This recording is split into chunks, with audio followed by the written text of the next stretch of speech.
Son las 9:35. Llamando. Continuamos en Radio Análisis en Radio Universidad de Chile, en la red de radios que piensan y en Uchile TV. La salud mental, un tema que para muchos ha estado durante buena parte del tiempo oculto, que da la impresión que se le puso más atención a propósito de la pandemia. Pero qué duda cabe de que sigue siendo un tema tabú, un tema respecto al cual hay mucho desconocimiento, un tema donde según las propias cifras oficiales nuestro país todavía no tiene el estándar de gasto público de países con los que podría compararse, y también la caricatura, el estigma, y así sucesivamente. Bueno, El dolor invisible es un documental que ha venido siendo trabajado desde hace algún tiempo, que vamos a tener la posibilidad también de ver este fin de semana, por eso es esta entrevista, que nos da la oportunidad de contarles sobre esta obra, pero al mismo tiempo de instalar, tal como lo hace el documental, lo de la salud mental en el espacio público. Un documental súper interesante que invita a salir de las caricaturas, que también muestra ciertos casos eh, que han sido dolorosos o traumáticos en la sociedad chilena, y por eso queremos agradecer especialmente a los realizadores que esta mañana están con nosotros. En primer lugar, a Natalie Bravo. ¿Cómo estás, Natalie? Muy buenos días, gracias por estar acá. Buenos días, Patricio. Y a Pablo Bravo. Pablo, muchas gracias por la posibilidad de poder conversar. Vale, muchas gracias por la invitación. Sí, bueno, voy a partir con una pregunta con la que siempre parto en las entrevistas sobre obras artísticas, que es una pregunta que no se hace, pero que creo que ayuda. ¿Por qué? ¿Por qué preocuparse de este tema? ¿Por qué dedicarle todo el tiempo que se le dedica? Porque me imagino que estas son cientos de horas de trabajo, ¿no? A crear y a poner a disposición de la comunidad una obra sobre un tema como este. Natalie. Mm. Bueno,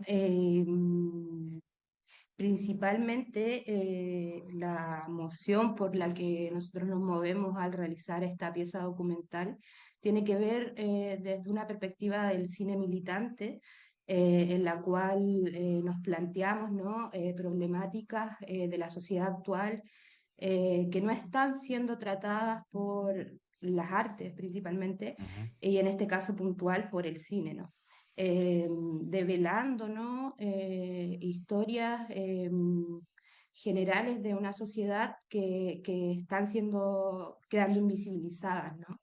Y por lo tanto se van transformando en tabúes y eso es necesario poder sacarlo a flote. Sí. Pablo, el documental tiene, bueno, no es el único, pero uno de los hilos conductores, porque está al principio, porque nos va acompañando durante la hora y también al final, es el caso de José Vergara, un chico esquizofrénico, de alto hospicio, de una familia de escasos recursos o pobre, como ustedes la quieran llamar, que bueno, en un momento, una de las crisis de José, le piden a Carabineros que les vaya a ayudar a controlarlo, o en fin, y este chico nunca más vuelve, ¿no? Bueno, durante el documental, ahí te cedo la palabra, uno va entendiendo por qué elegir este caso como uno de los hilos conductores del documental, pero preguntarte por aquello, ¿no? Eso que ocurrió con ese chico, con esa familia, con las instituciones, ¿qué nos dice de cómo, en términos más generales, se está viendo el tema de la salud mental en nuestro país? Bueno, muchas gracias por la pregunta. Cabe destacar que el caso de José Vergara viene siendo una muestra de lo que ha venido ocurriendo, digamos, en lo general en las familias donde se presentan casos de problemáticas de malestar subjetivo. En este caso, un brote de una llamada esquizofrenia, ¿no? Es por esto que la familia llama a la policía, que Mm. digamos es algo que suele hacer las familias al presentarse este tipo de problemáticas, ya que el Estado, digamos, o más bien el sistema público de salud no tiene un método adecuado, digamos, o em, que normativice, digamos, este tipo de situaciones. ¿cierto? Entonces, ocurre que se deja un poco a lo que pase, digamos, al, y en este caso, como llegaron carabineros que no tienen capacitación para este tipo de ocasiones, ¿no? Em, puede ser contraproducente y se pueden producir estas cosas que vienen pasando, como una desaparición de una persona joven que tenía toda una vida por delante, ¿no? Y esto nos da muestra, Mm, digamos, de cómo el desconocimiento que existe y la ignorancia general que existe respecto al tema de salud mental en Chile, que es un tema muy invisibilizado. sí. Natalia, a propósito de la mención que tú hacías al cine militante y de lo que decía Pablo sobre el caso de José Vergara, ustedes enfatizan mucho en el carácter estructural de las dificultades de salud mental que tenemos en Chile, de cómo el contexto a veces es el que determina que ciertas situaciones se agraven o no sean suficientemente abordadas. Bueno, y lo de José Vergara es un tremendo ejemplo, porque uno se podría preguntar en blanco, así tratando de recuperar las capacidades de asombro, ¿por qué una familia tiene que recurrir, si es que recurre al Estado, a carabineros para enfrentar una situación de salud mental de una persona, ¿no? Eso creo que nos dice harto, ¿no? O nos invita a pensar harto respecto a cómo estamos. Bueno, ¿qué podríamos decir al respecto? Ya que como ustedes lo hacen durante todo el documental, se trata no solamente de ver lo que le ocurre a la persona, sino de cuáles son las condiciones circundantes que ayudan a explicar de repente los problemas que se producen. Ujú. Em, bueno, principalmente, como explicaba Pablo, ¿no? La red asistencial de salud no cuenta, ¿no? con un dispositivo o una manera, ¿no? como habitual de poder llevar a cabo procedimientos de malestar subjetivo o de problemáticas de salud mental, ¿no? En situaciones graves, ¿no? Entonces, muchas veces lo que ocurre, ¿no? Es esta situación como la que ocurrió con José Vergara, ¿no? Eh, y eso tiene varias variables, ¿no? Una de las principales es que esto se suele dar en familias que son familias empobrecidas, ¿no? Ejemplos tan básicos como, por Ujú. ejemplo, no poder trasladar a un usuario, a un paciente o a una persona que está sufriendo una crisis psíquica a un centro hospitalario por el simple hecho de no tener recursos para poder trasladarlo hacia el centro. Es una de las cosas más simples, podría decirse, eh, que lleva a ocupar estos otros especies de protocolos, entre comillas, que no son oficiales, eh, pero que sí se dan bastante dentro de la población civil, ¿no? En estas problemáticas. Es súper común ver dentro de un centro asistencial de urgencia, por ejemplo, como el Hospital Jorvit Barak, que es el hospital madre, por decirlo así, en psiquiatría en Chile, llegar a funcionarios de carabineros con alguna persona que tiene una problemática de salud mental.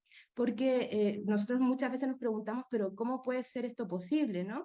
Em, por lo que decía Pablo, ¿no? O sea, no, Carabineros no se encuentra, no tiene una formación evidentemente, o sea, ni siquiera los dispositivos de salud, de urgencia, tienen una preparación básica para casos de salud mental en momentos de crisis, ¿no? Eh, Hay pequeñas, quizás ejemplos, ¿no? Donde, por ejemplo, en la posta central de Santiago, cada vez se están incrementando mucho más los casos y las camas que están siendo ocupadas por usuarios de salud mental, Ujú. y se han hecho pequeñas como se han hecho pequeños esfuerzos, ¿no? dentro del mismo hospital para poder preparar a los equipos técnicos para aquello, pero aún así es una deficiencia muy grande la que hay respecto de esto, ¿no? Entonces, vuelvo al punto concreto, cosas tan simples como no tener dinero para poder trasladar a tu familiar o amigo, amiga, persona que está sufriendo una crisis psíquica a un centro hospitalario, terminan cayendo en estas especies de protocolos que también van en base a la desesperación, ¿no? Y Mm. uno no debería imaginarse, ¿no? que lo que va a ocurrir es como el caso de José Vergara, que es un caso público, ¿no? que lo que termine sucediendo ahí, ¿no?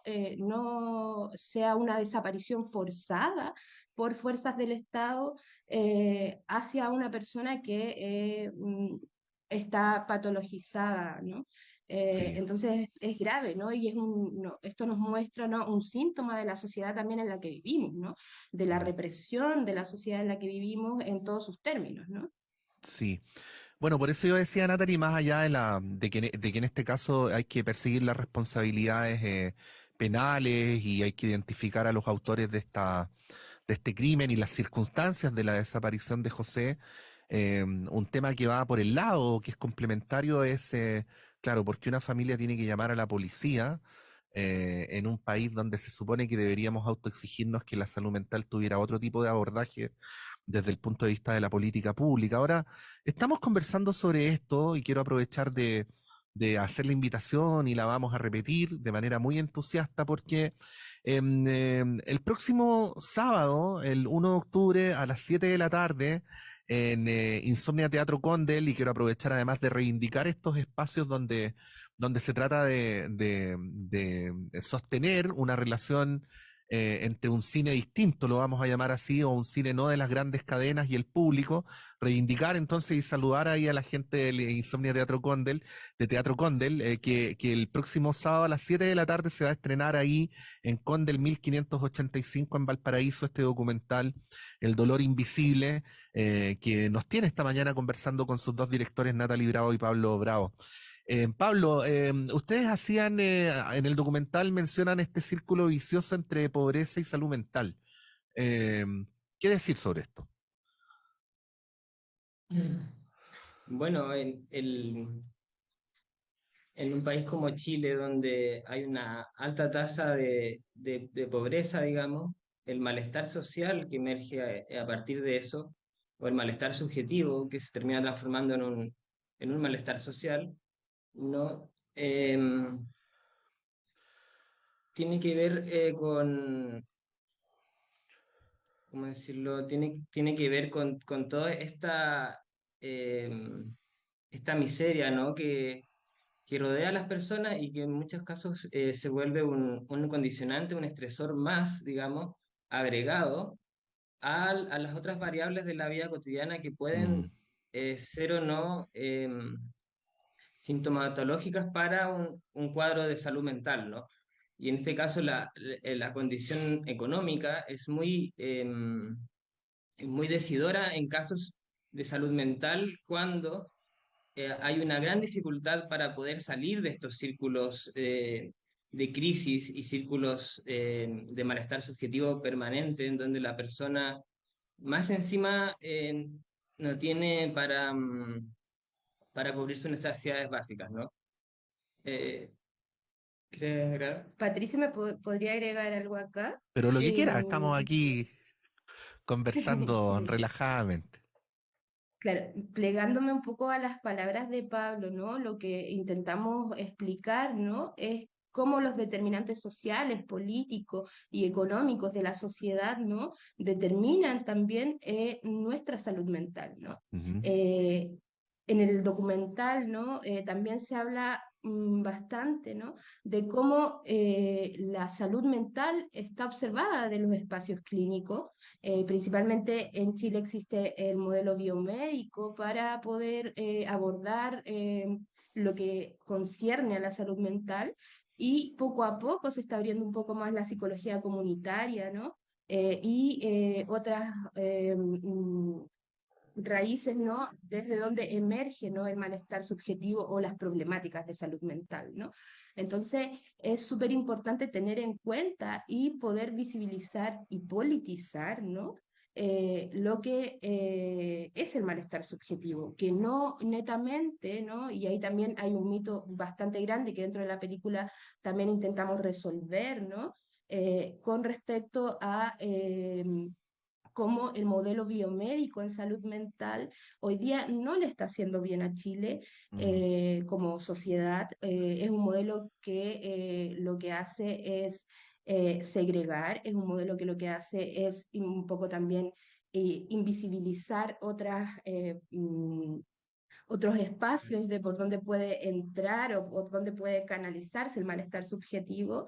Ujú. Entonces, es súper importante poner énfasis en que los determinantes sociales, políticos y económicos, ¿no?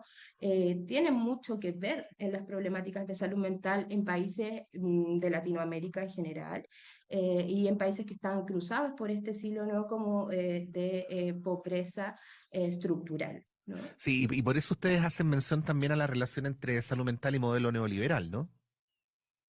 Correcto. Mm. Ujú. Bueno, Es súper impactante darse cuenta de esto, ¿no?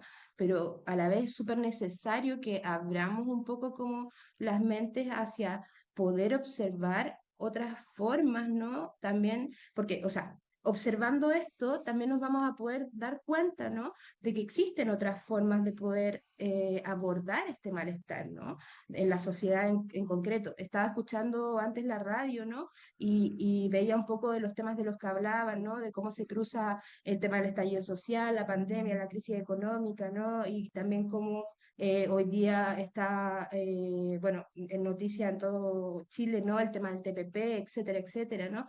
Y esto mismo, ¿no? Yo lo puedo hilar hacia el tema de salud mental, por ejemplo, el tema del plebiscito que acaba de pasar. Si uno se pone a investigar, va a encontrarse con mucha información, ¿no? Donde todos estos factores inciden, ¿no? Dentro del malestar en general de una sociedad, ujú. ¿no?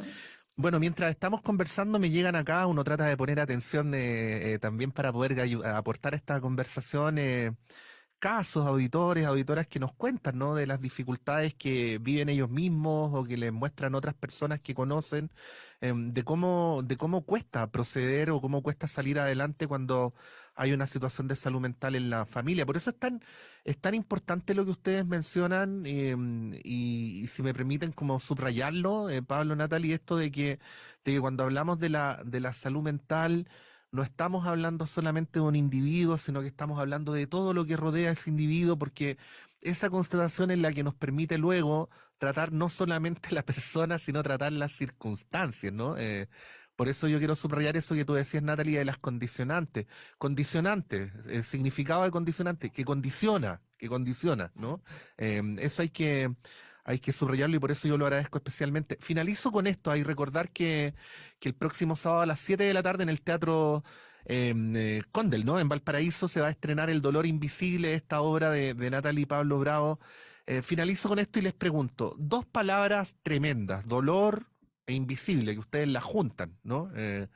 Y fíjense el acto, puede sonar frívolo decir de magia, pero cuando uno nombra algo invisible, inmediatamente deja de serlo, ¿no? Bueno, ¿qué decir respecto a eso, no? Por qué dolor invisible? ¿Qué nos dejarían como últimas palabras para que quienes nos están viendo y escuchando vayan a ver el documental el próximo sábado? Mm. Ujú. Bueno, el dolor invisible, ¿no? Hace lo que a mí personalmente me genera y por tanto, eh, en una conversación, bueno, en varias conversaciones cuando esta película fue nombrada, ¿no? Nos hacía sentido y uno llega a la conclusión, al menos nosotros nos pasaba que llegamos a la conclusión que el dolor invisible, ¿no? Es el tabú que hay dentro de esta sociedad chilena, donde no estamos hablando de un tema central y importantísimo que es la salud mental, donde hoy día hay una crisis que se está enfatizando tanto por los académicos, tanto por los espacios clínicos, y el Estado ha tenido ciertas requiescencias, pero sí está también intentando, ¿no? Abrir un camino hacia esta conversación. Estamos como muy en pañales en ese aspecto, pero el documental también lo que intenta decirnos, y que espero que la gente que pueda ir eh, lo valore, ¿no? Es que a pesar de que estamos llegando tarde a hablar de la problemática de los dolores invisibles que generan los malestares subjetivos en salud mental, todavía estamos a tiempo de abordarlo. Y eso es fundamental. Ujú. Bueno, estamos llegando al final de esta entrevista. Tenemos una invitación, tengo entendido, una invitación doble también para ir a ver el documental, así es que al primero que llame o a la primera que llame al 229771580 les vamos a entregar esta invitación, 229771580. Por de pronto agradecer, porque el tiempo nos hace correr en radio, a Natalie Bravo y a Pablo Bravo por esta conversación. Muchas gracias por el documental también. Para hacer esta entrevista tuve la posibilidad de verlo y en nombre personal también, no solo como entrevistador, se los agradezco. Así que ojalá se llene el próximo sábado la sala y que este documental siga teniendo toda la circulación que merece, además por los temas que nos propone. Natalie y Pablo, muchas gracias, que estén muy bien. Igualmente, Muchas Patricio. gracias. Bueno, son las 9:56, llegamos al final de Radio Análisis. Ya viene el semáforo con Antonella Esteves. Que estén muy bien y que tengan un muy buen día.